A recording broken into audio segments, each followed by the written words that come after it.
Let me show you guys the kitchen cabinets.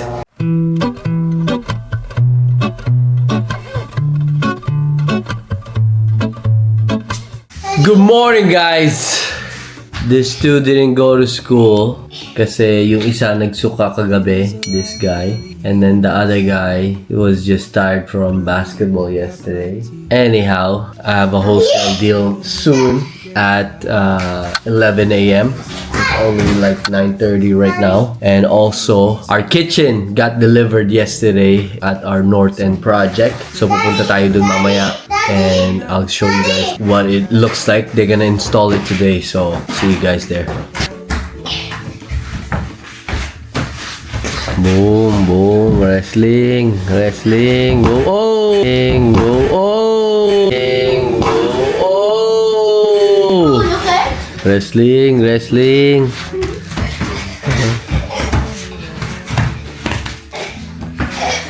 Boom, boom, sige, baka mauntog ah. Boom.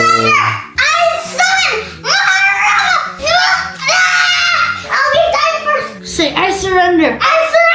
I win again. That's okay. Hi. Round 2, fight! Call an ambulance! But not for me. Not for me, too. Hoy, don't like that. Don't do that to Kuya. No hitting the back. Wrestling lang, di ba? Wrestling lang. Boom. Back. What did I say, Kuya? You wanna lose again? You wanna lose? No. Okay, then you don't have to say it. I surrender! Huh? I surrender, bro. I surrender! Hey, that's not... that's cheating! Loser! Mauntog ah. Mauntog ah.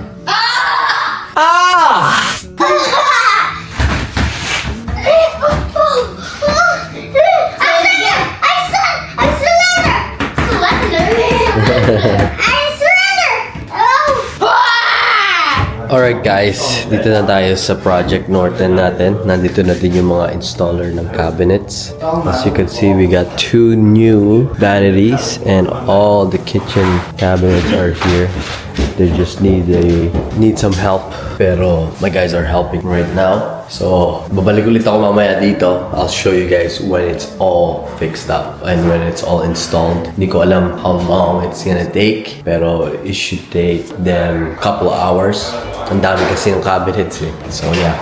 How's the basement, Jamie? Here's the basement. Still same. Still same. Still looks like it's never been touched. Just kidding. Hello? Hey, no worries. Alright guys, umalis na ako dito. Pupunta na ako sa wholesale deal ko. Hoping we could sell this deal. Yung deal na to is close to a tear down. I think it is a tear down for my opinion. So, we'll see. And I like how the cabinets are turning into. Ganda ng kakalabasan niya. Ang ganda talaga. So, like I said, I'll be back there later para pakita sa inyo kung ano na itsura niya. Alright guys, back at home. Nakita na ni buyer yung property and he's gonna give me an offer later on tonight, he said. So just at home, back with the kiddos, and then later pupunta ulit nga ako doon sa Project Norton natin para pakita sa inyo kung ano na yung finished product. I think we're just gonna have lunch for now. Alright guys, I think tapos na yung kitchen cabinets and yung vanity din na install na din nung contractor ko. So let's go see what it looks like. I'm excited for you guys to see this. I'm excited. Let's go. Hey guys, back here at our North End project.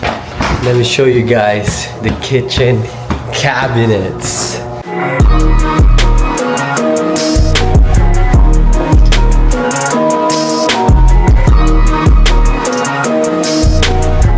They are on fire.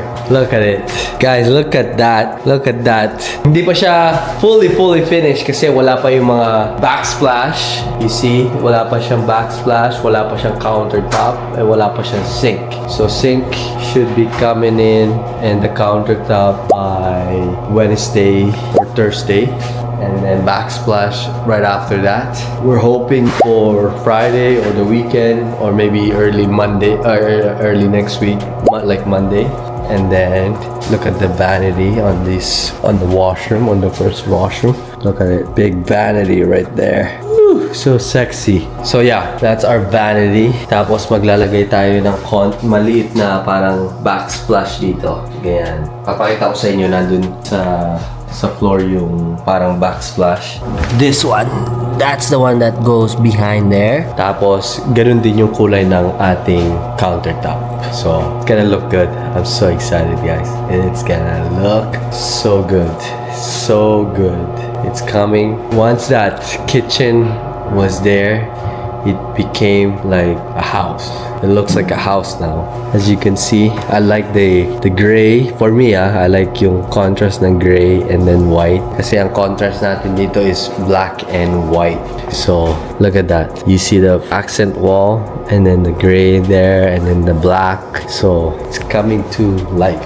Okay guys, coming down to the basement. Here is the vanity. Again, brand new. Yung sink, it will be put in tomorrow, which is phenomenal. And then also, I forgot to say na nalagay na din natin yung mga shower heads.